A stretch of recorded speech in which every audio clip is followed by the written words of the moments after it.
வங்கக்கடலில் உருவான காற்றழுத்த தாழ்வு பகுதி நாளை புயலாக மாற உள்ளதாகவும் வரும் 26ஆம் தேதி மாலை தீவிர புயலாக கரையை கடக்க வாய்ப்புள்ளதாகவும் இந்திய வானிலை ஆய்வு மையம் தெரிவித்துள்ளது. தென்மேற்கு வங்கக்கடலில் உருவான காற்றழுத்த தாழ்வு பகுதி வடகிழக்கு நோக்கி நகர்ந்து நேற்று காலை ஆழ்ந்த காற்றழுத்த தாழ்வு பகுதியாக வலுவடைந்தது.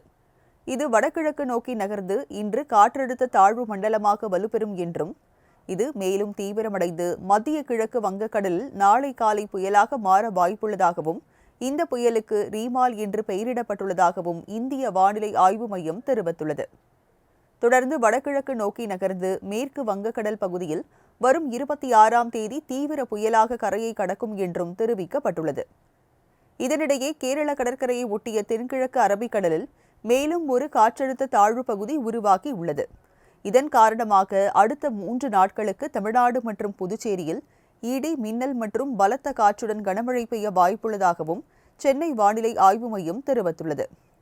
இதேபோல் கன்னியாகுமரி, நெல்லை, தென்காசி, நீலகிரி உள்ளிட்ட 5 மாவட்டங்களில் இன்று மிக கனமழைக்கான ஆரஞ்சு நிற எச்சரிக்கையும், ஈரோடு, திண்டுக்கல், தேனி, திருப்பூர், மதுரை, விருதுநகர் ஆகிய 6 மாவட்டங்களில் கனமழைக்கான மஞ்சள் நிற எச்சரிக்கையும் விடுக்கப்பட்டுள்ளது.